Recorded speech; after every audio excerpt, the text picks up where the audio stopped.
This is an overview video for educators of all kinds. This includes formal teachers, but also people that might work as teachers' aides, people that might work in informal education like librarians or museum educators, or parents that are schooling at home, or after-school programs, 4-H, everything, the whole rigmarole. What you should be seeing on your screen right now is an overview of everything that is included in the WHIMC server. This video is just a walkthrough of our server and what you can expect to encounter and what we want kids to learn and get out of each component.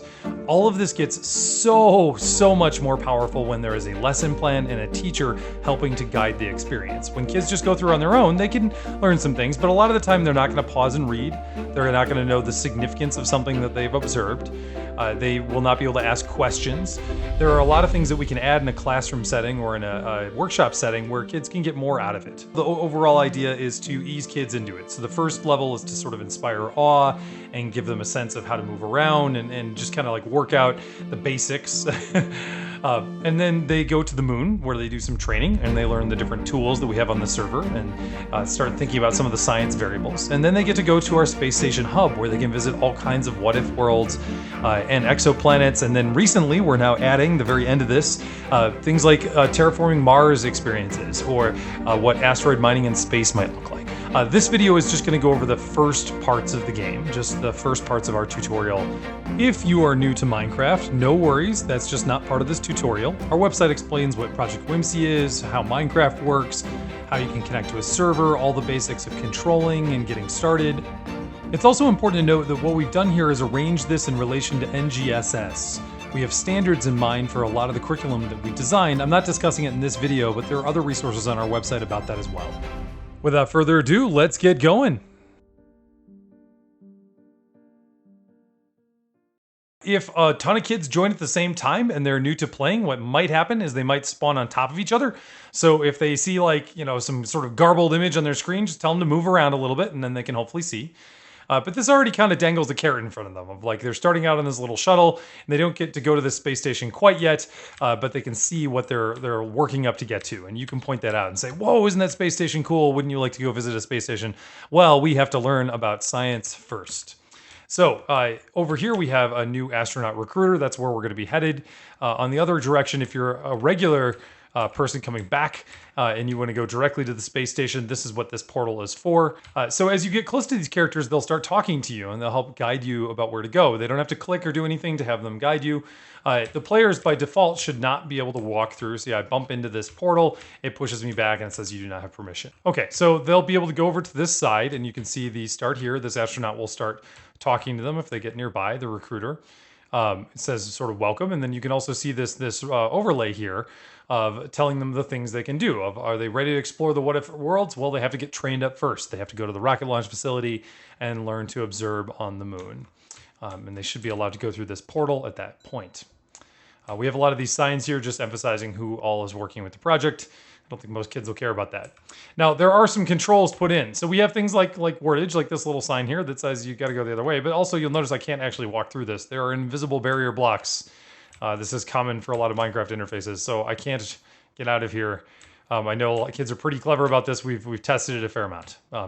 So what they will want to do is go into this rocket launch headquarters here. These characters will, they kind of creepily look at you at the same time here. There's credits for who made what, if anybody's curious, but you can also talk to these people. Most characters, you can right-click on them to talk to them. Kids don't have to know this at that point.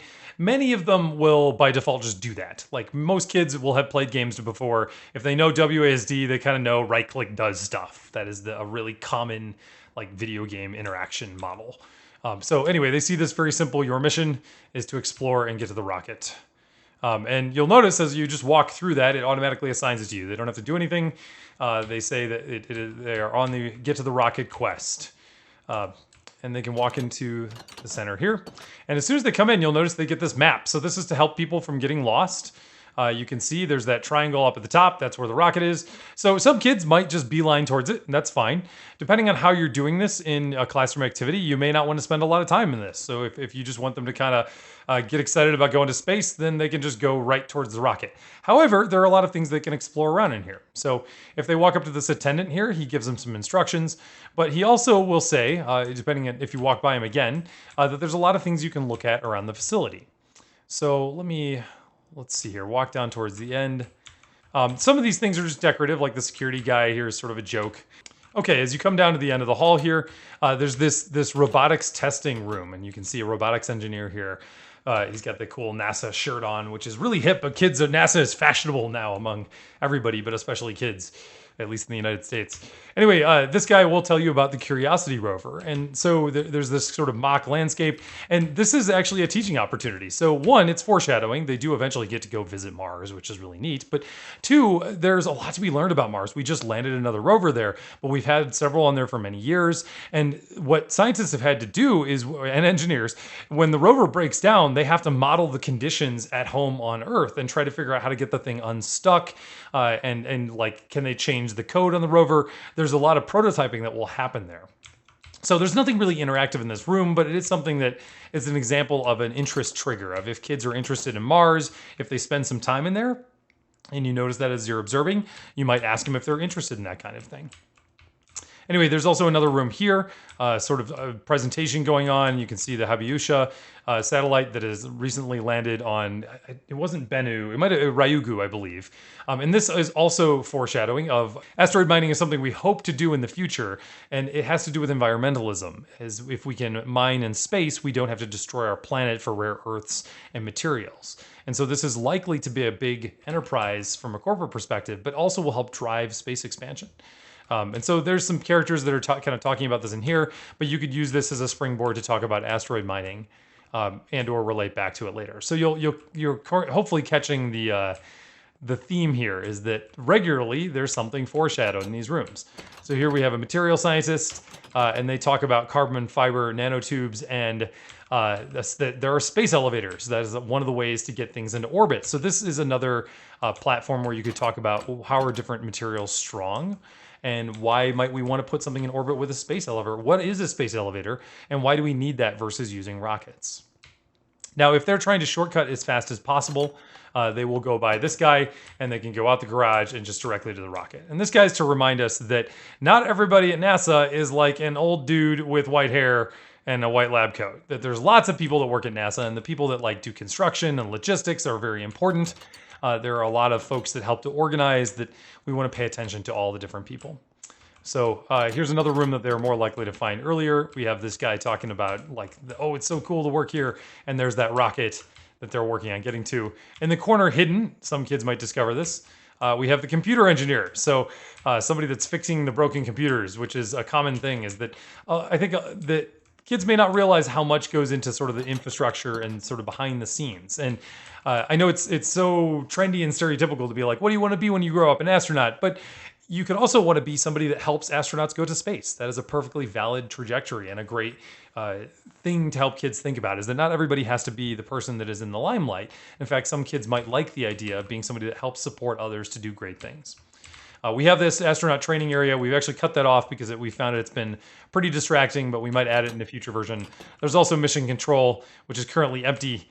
We didn't want to put too many distractions, but it talks about why you might use mission control. And so all of these are stages or sets that you might use to talk about different elements of STEM and space exploration. They are all optional, and we are interested in if kids are going to engage with them under their own accords, but you can skip them if you don't think they're relevant to your lesson or what you're doing.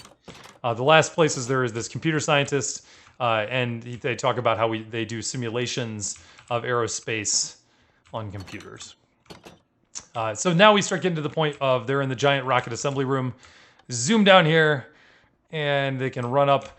This is where they encounter their first portal. So kids will recognize this if they play Minecraft. This is like a portal to another dimension. In this case, it just goes upstairs. Now, some kids will get a kick out of not following the path, and that's good. We've actually tried to design the server such that you can explore around. Like most kids, when they learn to play video games, they learn you're supposed to break the rules. You're supposed to find the other way to do it, the Easter egg, the other method, and we want this server to be that kind of space. So over here we have an engineer who's actually we'll talk to them about the construction of rockets. This is actually going to change out to a new quest. We have one of our scientists from PBS Nova, Anjali, has mentioned that there's actually a lot of waste from construction of space equipment. And this is, part of the idea of SpaceX's reusable landers, but also the worries about like China just dropping their third stage somewhere on the planet, like that could have fallen on somebody's house. Like there's environmentalism and there's also safety when it comes to waste and disposal with space. And there's kind of this secret secondary objective all the way up there. There's a guy loading a satellite into this rocket that can go up. And so kids can explore around and find some of these neat little things. But the official route that they can go is through this portal and here. And they have this way to the launch and they zoom down. We used to have this as a minecart ride, which was really cool as the kids could approach, but we figured out that doesn't work so well if there are lots of people on the server at once. So the idea here is it's supposed to build some anticipation. Now, they could go directly towards the rocket, but I'm going to turn left here. There's actually somebody else. Hopefully she'll turn around. Here we have our NASA historian. And inside this hangar, there's a shuttle. And this might prompt these questions of like, yeah, why are we going up on a rocket instead of on the space shuttle? What happened to the space shuttles? What do these mean? And you can talk about why these were phased out, what that program and project meant, and how rockets are just simply more efficient and more appropriate for a lot of space applications. You'll also notice that on the ground, there are these pink arrows leading people where to go. They don't have to follow them, like I could shortcut across here. Again, kids rebelling and doing things their own way, that kind of creativity and independent thinking is great. But we try to design the server to do lots of things, but also have supports for those that might not be as able to act independently. So they walk up the ladder here and go the last of the way to get to the base of the rocket, where they will then exit this map. So see, quest complete, you get to the end.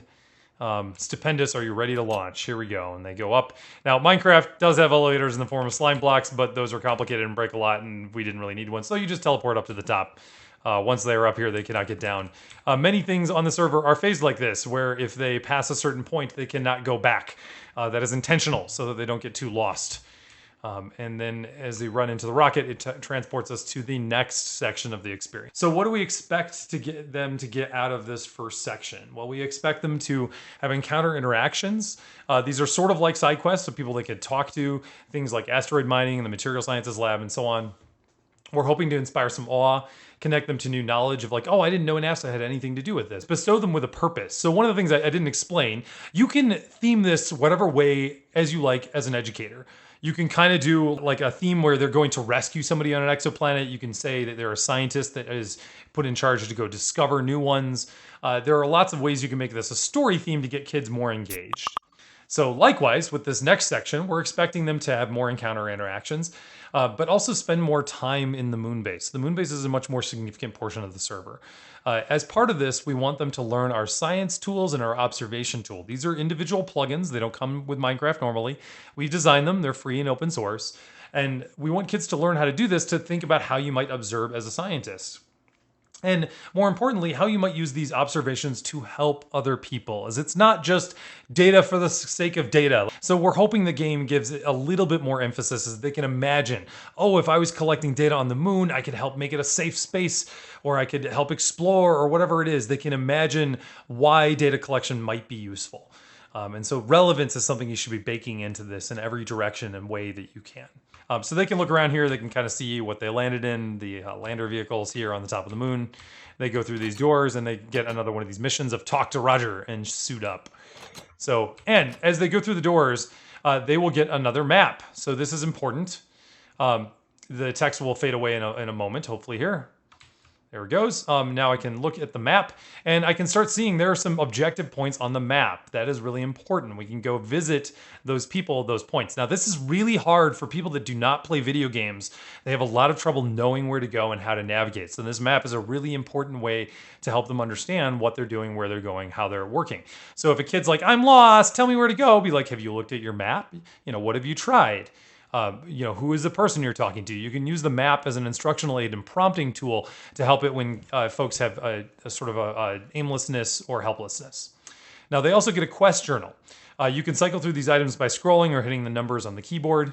And in the journal here, they have Welcome to Lunar Base Laguin, and it explains how quests work. So one of the things that we do is we collect data about how kids are engaging with the server based on what they're doing on quests. We know where they're going, who they're talking to, and what they're observing. Many kids will not read, but you will just generally tell people to right-click a lot. like depending on the speed of the computer, if the character's talking, the interaction, there's all kinds of ways you can interact if you're holding something. Basically, if they want to talk to a person, make sure they right click a few times. Don't just right click once. They don't have to like spam it, but like just to ensure that they get all the interactions out of them. Sometimes people have more things to say, etc. So they want to learn to right click on characters, and there's also this instruction: the characters with the exclamation or the question mark are part of quests, so they know that those characters are more important. So they walk up to Roger here and they right click, and Roger here says, "Hello, my name is Roger. Welcome to the moon." You can, and if we look back at the quest, we have this. We're talking to Heinlein, so that's not Roger. If the chat log we have here again, Heinlein, and the same information that would be in the quest journal should show up there. Once they talk to Roger, they can go through the doors here. I want to demonstrate something that happens to new players, particularly older people who do not know WASD, or kids who are really young who haven't worked on their fine motor skills. As you go through, these pressure plates will trigger the doors going open, but if they go really slow, it's probably possible for them. I don't know if I can pull this off now. Like, there are ways that, there we go. See how that door closed? Like, they could be right here and be like, oh, I can't go through now. It's hard for me to illustrate because it's pretty easy for me to walk through doors, but some people may have trouble if they're moving slow or awkwardly. They may not be able to get through the doors. So just tell them to back up and try again. And that's one of the things that we want them to learn how to do, that on both of these beginner maps, it's just helping them learn how to control a game. And I know this might seem kind of silly of like, well, it's a game. Yes, but every single 3D interface in the world now pretty much uses WASD. Like, operating in 3D environments is only going to get bigger with virtual reality and augmented reality. It is important for kids to know how to use 3D interfaces, and preferably a mouse if they can on top of that. Anyway, here is Facility Administrator Heinlein, and they talk to them. And they say, okay, that has updated their quest journal. So if we look in here, it's now you got to get a new helmet. And there's some info if they're like curious, like, why do I need a helmet? Like, some kids might not realize there's no oxygen on the moon and they would die if they were out there. We got a few different spacesuits. If they walk up here, it will give them a helmet. So if I click here, you'll notice there's an astronaut helmet on me now. I think depending on which door you go through, you might get a different helmet. Yeah, there, my helmet changed. Anyway, it doesn't really matter. They get a helmet one way or another, and there's also a suit for them now, so they can go outside. If for some reason they lose their quest journal, it's pretty hard for them to do that, but sometimes if a kid goes through multiple times, I've seen it where if their connection is really bad and the game doesn't fully load, they can right-click on this thing, and it will see how it refreshes. It sort of puts away and gives and takes away the journal. That's a refresh for the quest journal, so that's a place they can go if they ever need that. And then here they can talk to Facility Administrator Wells, who says, go outside and jump. So that's the main thing that he's saying, is that we want them to jump, because as they go outside here, they jump, and look at that, I fall. For those that don't play Minecraft, you might not realize I'm falling really slowly, but it is a slower falling, so there's lower gravity here out on the moon, which makes sense, right? So they are to head now to the yellow door to go into Lunar Base Le Guin. But this is another example of where kids can go off the railroad a little bit. There are other things they can explore and find. I've had kids ask me, like, what are the colors of these different storage, gas storage things? And you could say, well, what kinds of materials would you need on the moon? Would you need hydrogen? Would you need oxygen? Where would your water go? Some of them have labels, some don't. There's solar panels on one side. There's actually the PBS Nova Lab Observatory Lab. That's one of our partners, is on the other side. So they can explore around and find some things. They really can't escape the moon crater, so it's fine. If you have time limits, you might want to give them more stern instructions about where to go. But eventually they just go in here and they get to Lunar Base Le Guin. So here you can see they're to go to the central dome and talk to Blair. So that you can right-click on their journal anytime to see what they're doing. And you'll notice here we go, we've gotten to the central dome, and right there is Overseer Blair. And we've gone here, we completed the first quest, so we completed the welcome quest. And if we look at our journal, we don't have any quests yet, and that's because we've not right-clicked on him to talk to him. So when we right-click on him, we get a new quest here to go to meet all these different people. So these can be done in any order. It doesn't really matter. Some of the kids might be like, oh, to the space station, let's go, boom, boom, and they can't go through. And you'll explain to them that, it's interesting, I passed all the way through the portal there, that they need to go do the quest before they can go to the space station. So let's see here. We can go to the materials laboratory first to do our first quest. Over here. And this is pretty cool. Here's another learning encounter that's like a secondary thing. Up here we have a person that's controlling this giant apparatus. We have the computer engineer Cyril, but this is a 3D printer, like a space-based 3D printer. And one of the things they expect to do is rather than hauling all the materials for habitation with us to the moon, we can actually just use the materials on the moon, the regolith, and combine it with polymers from plants we're growing, or the moon's close enough where we might be able to ship the polymers with us, but we make 3D printed enclosures to keep our habitats on the moon. And that's especially important because there's radiation. Like, that's the biggest thing nobody realizes. You go outside of the Earth's atmosphere, there's radiation everywhere that can kill you quite quickly. So we got to protect our bases with either like super thick materials or things like stone walls that we've made out of regolith. Anyway, we go down here and we get to the basement where there is a material sciences lab. And you can see here is Olivia. And there's a data entry computer. So this is the first experience they might run into a data entry computer. There are some other labs they can look into. These are currently blocked off because we didn't really want to put interactions because while we could, we mostly want the kids to care about talking to the things that matter. You could always use those as another teaching aid. So when I talk to Olivia here, I get another quest. We get the breath of fresh air. So we can go outside. We're helping Olivia. Well, I didn't read the text, but what they can do is read the text, and she's saying, hey, I'm trying to find a leak. Can you check outside about that leak? And here you'll notice I've completed one of my subquests on the other one of meeting people. I've now met Olivia. So I want to figure out the oxygen level. So if I type oxygen in here we go. We get a 20% level oxygen, which this is a learning opportunity. If you like, you can talk about what is oxygen on Earth? What would it be here on the space station? Did you know that the space shuttle leaked 2% oxygen every day? How do we retain oxygen? And that connects to something else. Now, if I check it out here, you'll notice there's an oxygen level of 0.04%. I'm going to run over here, closer to the open vacuum of space. Oops, oxygen. There we go, it's 0% over here. So over here, there's a little bit leaking out. So now once they've tested that, they can go then enter in the data into the computer. So we can then type oxygen level of 0.04, and there we go. That is the right answer. Now, if they don't type that, it will give them a response of, why don't you try again? And this is where you can make an intervention as an instructor of like, well, what have you tried? Do you know how to type oxygen? Did you read what Olivia said? You can kind of train them at this point to think about like how are they reading? What are they using for their tools? So now I've now, if I look at my quest journal here, I talked to Olivia. That quest actually disappeared because I completed it. So I've done one of those quests. So now let's go run around. We've got a few more to do. I'm going to go outside because there's 2 out here. This is where if kids are lost and they're not sure where the quests are, remind them that they have a map. So like, who's Harlem? I don't know where Harlem is. Well, Harlem is right here. And Harlem is actually up on top of this. It's kind of fun. They get to jump up really high to get up here. And here we can talk to, now we've completed the quest because we've gotten to Harlem. We still have to right click on them. So that's something that you might want to mention, is that you don't just complete it by getting to the person. You also have to right click on them because they might want your help with something. So if they say that they've done all the quests and they're trying to get through the next portal and it said they've met everybody, just because they've met everybody doesn't mean that they've learned all the science tools. So we do make sure that they have to learn how to do all those. So out here, if we type /pressure, which is what Harlem talks about, there is no pressure on the moon. And that's a big thing to mention to kids. Like, there's almost no atmospheric pressure on Mars, for instance. And like, kids don't get this. They just kind of assume, because they talk about like wind and storms on Mars, that it must just be like Earth. But it actually varies quite a bit. But if I go in here, we have the pressure inside the building. They're testing to make sure they've got the pressure right. So it is 101.3. And I should be able to hop up here. Right click on the computer and type 101.3. There we go. Feeling the pressure. We have now completed that quest.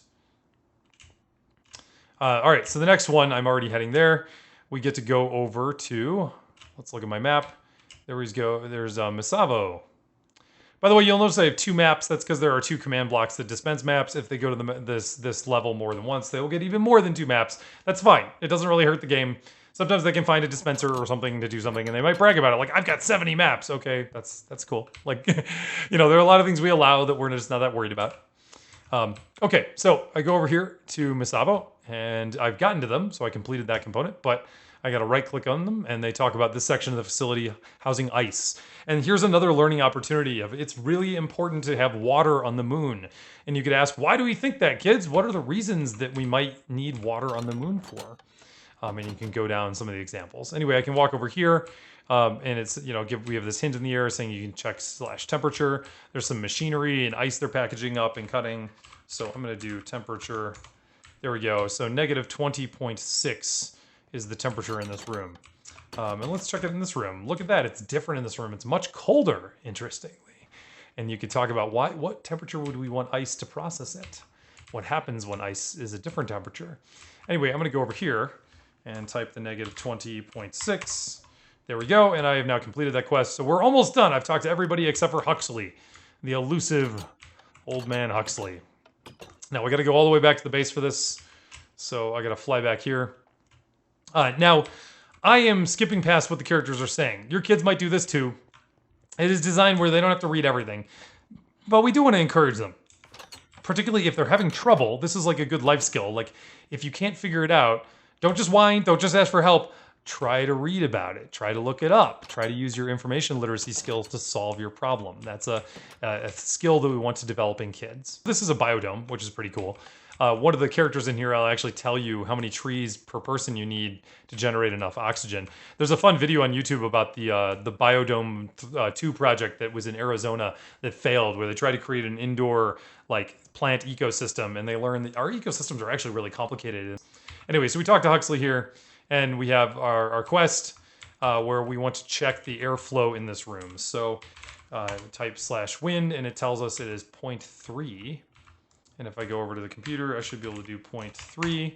There we go. Now, this quest is different. It advanced to a new stage. It didn't complete all the way. So if they look in their quest journal, they have two things. They're talking to Abe K, so that's to get off the moon, but they also have finding Herbert in the mess hall.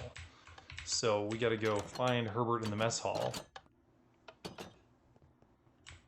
Go to living quarters.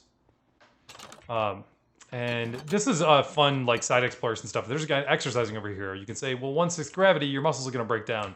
That's why we need to do that. And then over here, there's like these habitation areas, and there's even like the showers, and like you could talk about like how would a shower work on the moon? What is water falling like on gravity that is 1/6? How would you cook food? All these characters have things they could learn about. Like, there's a doctor who would talk about, like, in low gravity, actually, blood clotting is a big problem. Or up here in the second story here, there's a psychologist of, like, people living in isolation for long periods of time. We've known this for a long time on submarines. Like, that could be a big problem. Like, people need to have psychological interventions and support. Anyway, if we go over here and talk to Herbert, it says quest complete. Now, the only thing I've got left here is talking to Abe K to get to the space station. So there is more stuff you can explore on the moon. They're welcome to look around, ask questions, etc. Okay, if this happens, this may happen. So I'm rather fast. I zip around really quick because I designed a lot of this stuff and I know how it works. Sometimes it doesn't load skins. So I know this does not look like Abe K and this person's in a spacesuit. This is actually the second default Minecraft skin. There's two. There's Steve, who like is a little angry guy, and then there's this Alex. So it may not load a skin. If I walked out and walked back in, it would probably reload. If the kids, say, "Oh, their skin's not loading," just be like, "Well, sometimes it doesn't work. You move too quick." It is detecting if you're close by, and it loads the skin if it thinks you're close by. But if you're super quick, you can ambush the plugin. And this is actually out of our control. We can't actually do that. Anyway, we got to talk to this person. It will not let them accept the next quest if we have not done all our science variables. So if they're like, "I can't go through the portal," it's because they didn't do all their science observations. So make sure they go do pressure and wind and all that. But once they've... Oh, I do not have permission. Oh, did I... Okay, I might have to click a couple of times. There we go, yep. All right, remember the thing I said in the beginning? Sometimes they have to click more than once. Because I'm talking to you, I didn't read what they had to say, but I think the first click was, are you sure you've done all your observations? They're supposed to have that check at that point, and then they right-click again. And if they hadn't, it would say no. Over here, we have observation training. This is an optional thing you can do as a classroom activity. We'll actually go zip through here. This guy says, you can suit up for a VR experience. We're going to Earth again, even though we're on the moon. And here, it may take a second to load. This is where we can teach kids to make better observations. This also teaches them another one of our plugins. When they come to the observation tutorial, they should be given a map from this command block on the ground. If they miss it somehow, you can make sure they can walk on it. And you'll see on this map, we have some locations of people. So they're just numbers. And what that refers to is if I go over here, we have our, oh, sorry, I had some fixing stuff in the text. Here we go. What you'll see is this. Talk to guide 3, talk to guide 4, talk to guide 2. and we can look at the map to see the different guides. So if they're not totally sure what it all means, it's just say like, go to the people that are on the map, go to the locations on the map. The reason they're doing this is they're learning how to observe. Here we have descriptive observations. One of the things we noticed is that when we'd have kids do this in camps, we'd be like, all right, put down an observation. And they would be like, stuff. And they would just like, that would be what they would write. Like they didn't really form full sentences and they didn't really know what to observe. They like to troll us. They'd say things like butts. And, this is typical kid behavior, but that's okay. We can scaffold it a little bit. So we can say things like, all right, I want you to make a descriptive observation. What is a descriptive observation? And if we look at the sign here, we see these are examples of descriptive observations. And we can talk to this person here who talks about what a descriptive observation is. So over here, there's lots of things we can observe. So I put a lot of objects in here so they could do observe. There is one ender chest. That's that purple chest thing up on the top there. There we go. And that will drop an observation just like that. So once again, it's /observe, and then whatever their observation is, they're written out. And they can go around here, and some of these people around the map will tell us different things. So here you can see some observations by other kids. If there are different colored flowers, the lava is red. So these are descriptive observations. If I talk to this person, they say, hey, what can we notice about this? It starts getting them thinking about actually other kinds of observations like inferential, that they can, because we've noticed this, it might mean something else. We can also go upstairs here, up the elevator, and there's another observation person up here. I think we probably already talked to this person, but you want to make sure you talk to that person too. So there we go. So you'll notice that it advanced the quest when they did that. When they talk to all those folks. Now this quest is completely optional. It doesn't matter if they complete it all. We go through the portal to the other side, and there are more places to make observations. They can talk to this guy. He just talks about the coast being a place you can go observe. There's more animals here. There are more things. Actually, sorry, I think to get to the coast, I have to go down over here, right? Yeah, so there you can start seeing the coast. And here we found another person. And overall, their goal is to make several observations through doing this quest. So we might say observe rocky coast. It's a description of the kind of coast it is. So their goal is to talk to some of these people, read what they have to say, make different kinds of observations. In the house here, we have an explanation of comparative observations of, can we count? Are there more plants than animals? Are there, whatever else we can think about. And then inferential, and this is like the lava coming up, is we could say, well, the lava at the surface suggests volcanic activity below. Or here, there's a couple of examples of like, mushrooms might need blue light. They notice over here, there's mushrooms under blue light. Over here, the same thing. They can infer. So, there's also an elevator up here where there's another person. There are a lot of ways they can make observations. So how does higher elevation change your perspective? Can we see anything else? So there's a desert and there's some swamp biomes, so we can see some other stuff. Okay, we walk through here, and that is the end of that tutorial.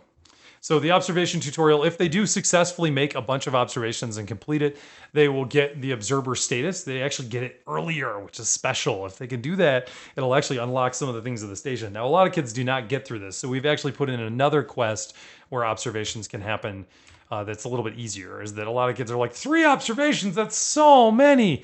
And you can make them do it, or you can just have the easier quest to fill it in later.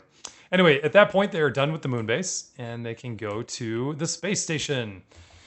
So this is the same spot that it would lead them through if they've gone through if they spawned and they had gone through this before and they reconnect to the server and they started out again. If any kid gets lost, see if I can show this in a second, they can type /spawn. So this is something you can tell them at the beginning of class, type /spawn. It will take them back to the shuttle. And so anyway, I can go back over here and zoop through here. Okay. Now, our next set of quests here is the missions to go to visit the What If Worlds. And we're going to come back to this later, and we will go through the What If Worlds track with a future video. Okay, that's all for this.